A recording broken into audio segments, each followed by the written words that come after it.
Jamaah Jumu'ah rahimakumullah. Pergantian tahun miladiah bagi kaum muslimin tidak ada hubungan sama sekali dengan nilai-nilai ataupun ajaran-ajaran yang terhubung dengan ketentuan syariat Islam. Karena itu tidak ada perintah di dalam syariat umat Islam untuk merayakannya. Dan tidak ada keutamaan apapun pada malam pergantian tahun tersebut.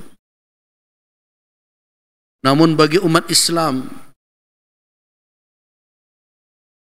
fatwa yang seperti itu seperti asing di telinga mereka karena mereka sedang larut dengan tradisi dan kebudayaan yang mereka impor dari luar.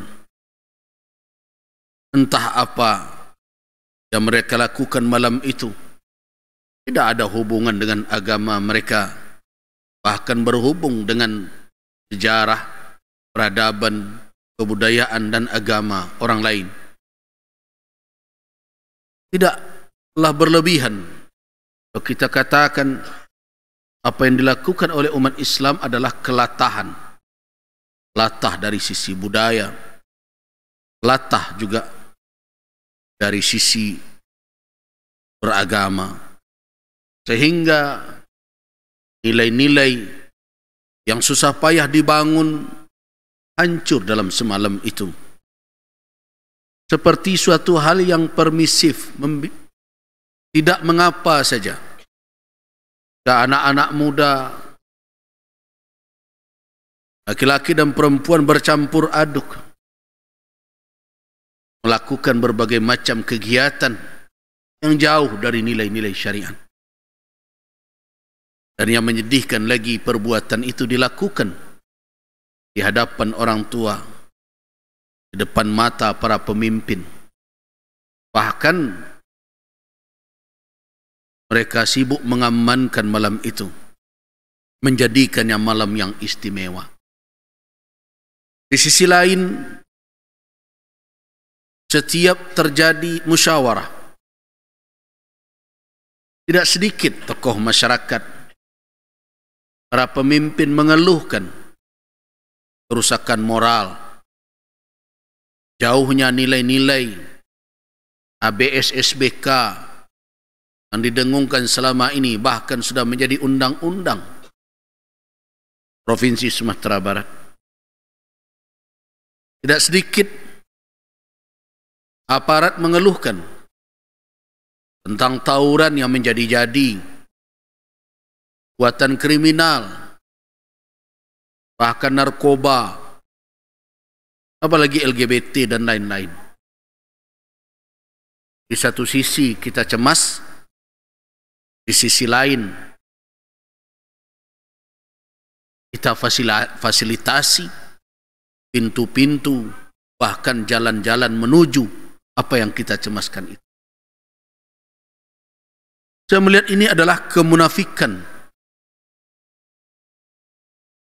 Ketakutan kita seperti sungguh, tapi perbuatan kita tidak menunjukkan apakah kita benar-benar takut dengan bahaya yang sedang mengancam generasi muda kita.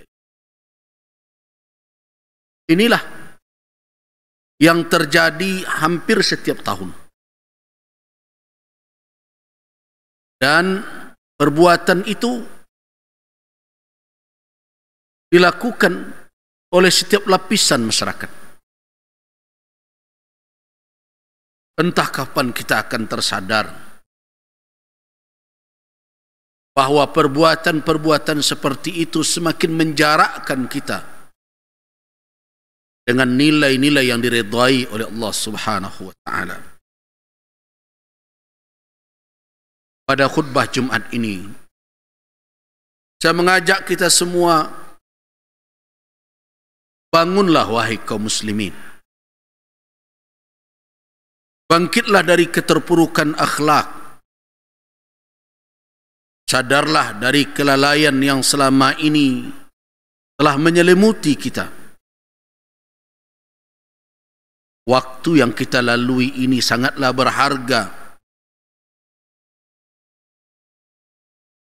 dan sangat malang sekali kalau kita biarkan berlalu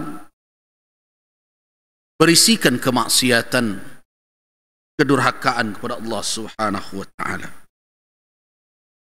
Saatnya kita mengulang kembali peringatan Allah dalam suratul Anbiya yang saya bacakan tadi. Iqtaraba lin-nasi hisabuhum wa hum fi ghaflatin mu'ridun. Mendekat kepada manusia perhitungan mereka, sedangkan mereka berada di dalam kelalaian dan berpaling dari peringatan Allah. Perangai yang kita tunjukkan hari ini tidak jauh berbeda dengan perangai orang-orang yang dahulu menentang Nabi SAW. Peringatan-peringatan yang disampaikan oleh para da'i, para mubalik, para ulama, hanya menjadi suatu yang bisa dipermain-mainkan begitu saja. Apa kata Allah Subhanahu wa taala dalam ayat kedua suratul Anbiya tersebut? Ma ya'tihim min dzikrin min rabbihim muhdatsin. Setiap peringatan baru yang turun dari Allah, dari Rabb mereka, illa istama'u, mereka dengarkan. Namun mereka dengarkan sambil mereka bermain-main, tidak serius, tidak sungguh. Kegiatan ceramah berlanjut juga, nasihat demi nasihat disampaikan juga, tetapi sebatas didengarkan saja. Sedangkan sikap yang kita lakukan tetap berada di dalam suasana kita bermain-main tidak terperingat. Wahai kaum muslimin, saya membaca nasihat dari seorang alim namanya Sulaiman Ad-Darani di dalam kitab Hilyatul Awliya. Apa kata beliau? Law lam yabki al-aqilu fima baqiya min umrih illa ala ladzatin ma fatahu min at-ta'ah wa ma madha kana yanbaghi lahu an yabkih hatta yamuta. Kalau seandainya seorang yang punya akal tidak mau menangis, tidak bisa menangisi umurnya yang tersisa, dia pakaikan melainkan untuk kelezatan menutupi ketaatan yang tertinggal di masa lalu, umur yang tersisa. Orang mengatakan tahun hari ini telah berganti, umur sudah bertambah, padahal pada hakikatnya jatah kehidupan telah berkurang. Kalau seandainya ada orang yang sadar dari hari ke hari, bulan berganti bulan, tahun berganti tahun, dia tidak bisa menangisi kelalaiannya di masa lalu, ketaatan yang harus dia lakukan, kewajiban yang harus dia tunaikan, yang haram yang harus dia tinggalkan. Dia tidak bisa menangis dengan apa? Dengan semua keteledoran dan kelalaian masa lalu itu, sehingga dia bisa isi yang tersisa dengan ketaatan kepada Allah. Kalau manusia tersebut tidak mau seperti itu, maka sepatutnya orang tersebut menangislah sampai akhir hayatnya. Kenapa? Karena dia akan terjebak terus di dalam kelalaian, di dalam kerugian, siapapun dia, dimanapun dia berada.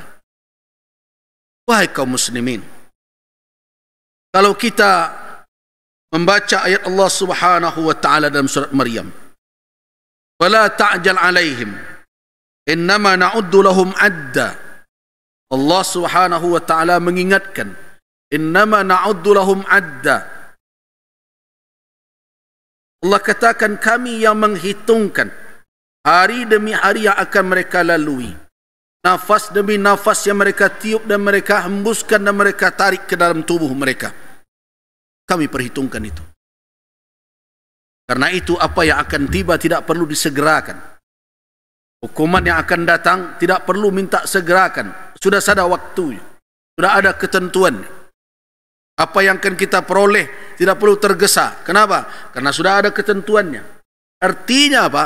Setiap nafas yang kita hembuskan ini, setiap detak jantung yang ada dalam diri kita, setiap hari yang kita lalui berganti, minggu berganti dengan pekan, berganti dengan bulan, bulan berganti tahun, dengan perhitungan semenjak kita lahirkah atau apapun, pertambahan waktu itu pada hakikatnya adalah bertambahnya jumlah bilangan yang telah kita pakai.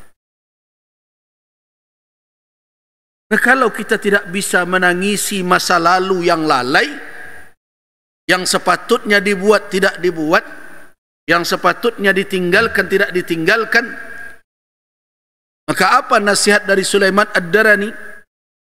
Menangislah sampai mati. Kenapa? Karena itu kelalaian yang tidak ada obatnya lagi. Wahai kaum muslimin, tahun-tahun yang lalu kita telah terjebak dengan berbagai macam kelalaian yang membuat situasi negeri kita, umat ini, berada dalam kondisi yang tidak baik-baik saja. Para ulama telah mengingatkan, wahai kaum muslimin di negeri ini, berhentilah dari kelalaian-kelalaian yang selama ini dilakukan. Bangunlah dari tidur itu. Lihatlah bagaimana anak-anak muda kita digerogoti dengan berbagai macam pengaruh yang buruk, yang asing dari nilai-nilai kita, asing dari nilai agama kita, asing dari nilai budaya kita, asing dari nilai-nilai yang selama ini kita terdidik di atas itu. Tapi kita tidak mau mendengarkan. Menyedihkan laporan-laporan setiap akhir tahun secara administrasi. Sebegini tingkat kejahatan, sebegini tingkat kemaksiatan. Apakah itu akan kita dengar saja, kita tonton saja setiap hari, dan kita tidak berbuat apa-apa? Data-data yang menyedihkan itulah tuharrik sakinan, tidak membuat yang tenang menjadi bergerak. Kalau begitu sikap kita, wahai kaum muslimin, tidak ada yang patut disalahkan kalau terjadi hal yang dikhawatirkan kelak melainkan diri.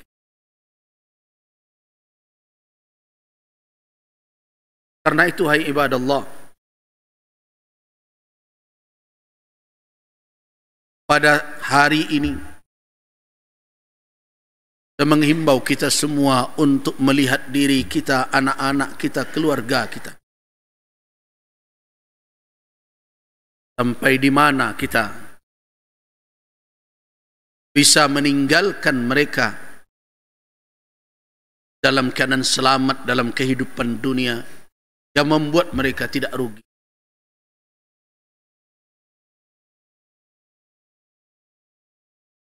Tidak perlu kita terjebak dengan berbagai macam propaganda yang hanya menggiring generasi muda kita kepada kelezatan duniawi, melupakan akhirat. Sudah saatnya kita merubah orientasi. Selama ini seluruh ukuran-ukuran keberhasilan yang kita buat hanya ukuran-ukuran material. Anak disekolahkan bukan ilmu sebagai orientasi, tapi pekerjaan, khususnya jadi pegawai. Bertahun-tahun kita menyekolahkannya, kalau dia tidak bisa jadi pegawai, kita katakan diri kita gagal berikan pendidikan kepada anak. Kita tinggalkan dia dengan harta benda. Ukuran yang kita pakai apa? Bertambah jumlah kekayaan. semakin luas tanah yang dikuasai, semakin banyak dan besar tumpukan harta. Itulah ukuran keberhasilan. Islam tidak mengharamkan kita untuk mempergunakan bahagian yang dijatahkan di dalam kehidupan dunia ini. Wala tansa nasibaka minad dunya.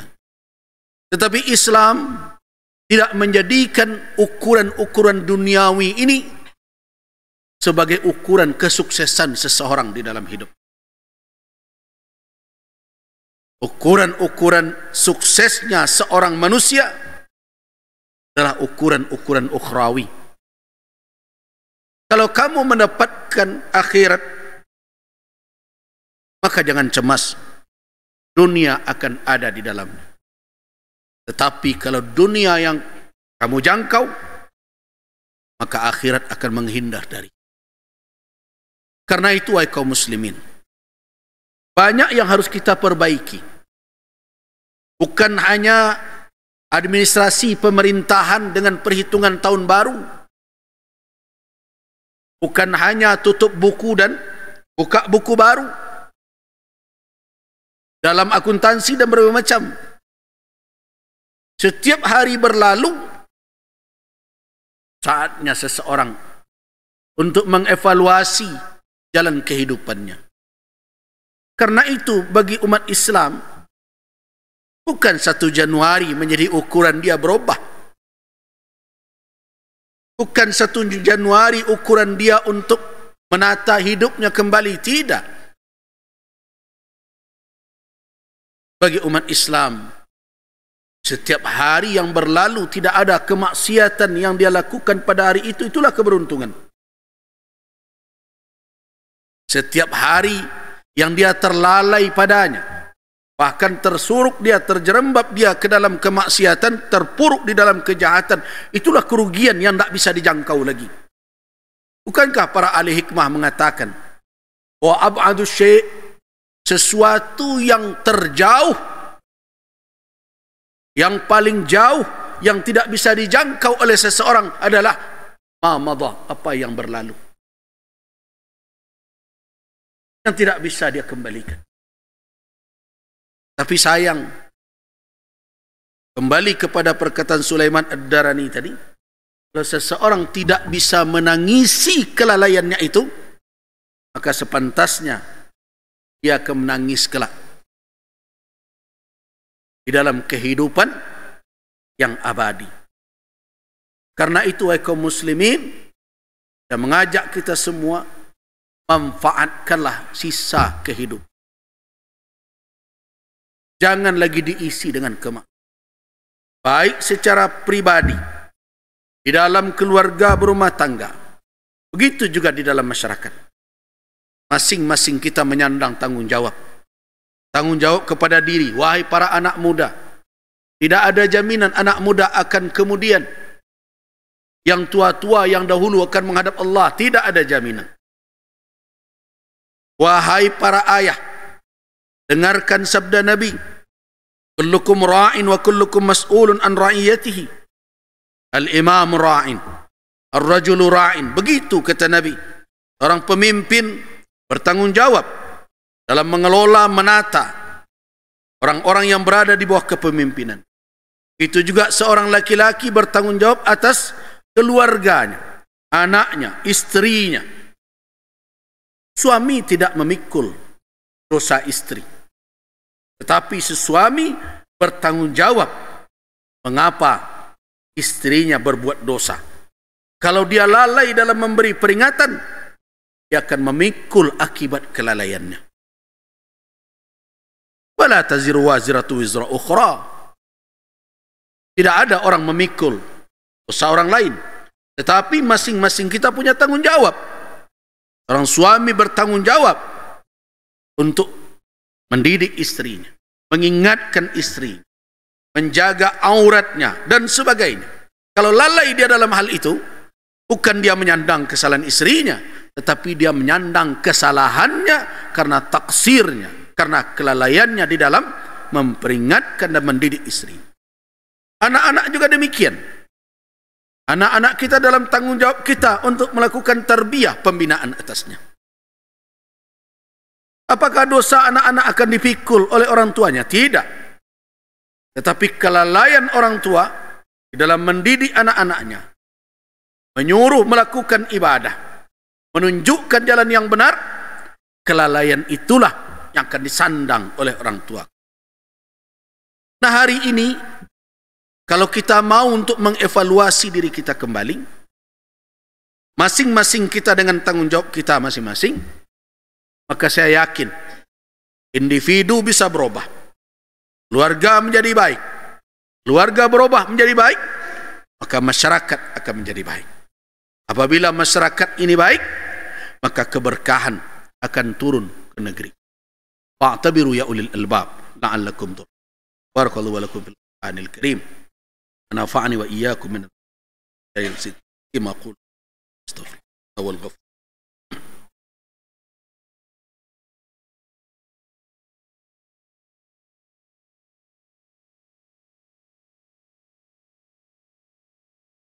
الحمد لله الذي هدانا لهذا وما كنا لنهتدي لولا أن هدانا الله.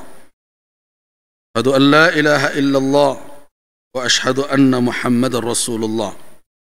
اللهم صل وسلم على عبدك ورسولك وحبيبك محمد وعلى آله وأصحابه أجمعين. أما بعد، عباد الله، قال الله تبارك وتعالى في كتابه الكريم: يوم نحشر المتقين إلى الرحمن وفدا ونسوق المجرمين إلى جهنم وردا. Sadaqallahul azim. Ibadallah, ketika kita membaca ayat pertama dari suratul Anbiya, di antara ahli tafsir menceritakan suatu kisah yang diriwayatkan oleh Al-Imam Ibnu Asakir dari Amir bin Rabi'ah. Dikisahkan bahwa ada seorang tamu datang kepada Amir bin Rabi'ah. Kemudian dia layani, fa'akramahu. Dia muliakan tamu itu. Dia suguhkan berbagai fasilitas yang menyenangkannya. Kemudian karena baiknya layanan Amir bin Rabi'ah, tamu tersebut bertemu dengan Rasul sallallahu alaihi wasallam wa kallama fihi, menceritakan tentang kebaikan Amir bin Rabi'ah tersebut. Faja'ah rajul, kemudian datanglah orang itu kepada Amir bin Rabi'ah yang bermaksud ingin membalasi kebaikannya. Apa kata orang itu? Inni istaqta'tu Rasulullah sallallahu alaihi wasallam wadiyan fil arbi wadin afdal minhu. Sesungguhnya aku meminta kepada Rasul sallallahu alaihi wasallam agar mengkaplingkan suatu lembah untukku, tanah yang tidak ada tanah yang lebih baik dibandingkan dengan tanah itu. Wa qad aradtu an aqta'a lak. Saya ingin berbagi dengan engkau, menyisihkan sebagian tanah itu untukmu, wahai Amir bin Rabi'ah. Mudah-mudahan itu menjadi hartamu dan menjadi harta warisan untuk keturunanmu. Ya'uqbika min ba'dik. Tapi yang mengejutkan apa kata Amir? La hajata li fi dhalik. Saya tidak membutuhkan apa yang engkau tawarkan itu. Faqad nazalatil yawm suratun adhalatna 'anid dunya. Sesungguhnya telah turun hari ini kepada Rasul sallallahu alaihi wasallam satu surah yang membuat kita tidak bernafsu lagi dengan dunia ini. Apa itu? Iqtaraba lin-nasi hisabuhum wa hum fi ghaflatin mu'ridun. Suratul Anbiya. Sekarang mari kita tanya diri kita. Sudah berapa kali kita mendengarkan ayat ini dibacakan oleh khatib? Sudah berapa kali ayat ini dibacakan oleh para penceramah kita, oleh da'i kita di setiap majlis? Pertanyaan yang perlu kita jawab dengan jujur, bandingkan perasaan kita ketika mendengarkan ayat itu dengan perasaan Amir bin Rabi'ah. Jauh, wahai kaum muslimin. Nah, bagaimana kita ingin mendapatkan kemuliaan yang dahulu diraih oleh para sahabat, kemuliaan yang mereka dapat, kalau rasa kita sangat jauh setelah diperingatkan oleh Allah Subhanahu wa taala dengan ayat. Semoga ini menjadi momentum untuk kita memperbaiki diri, terperingatkan oleh tuntunan Allah Subhanahu wa taala.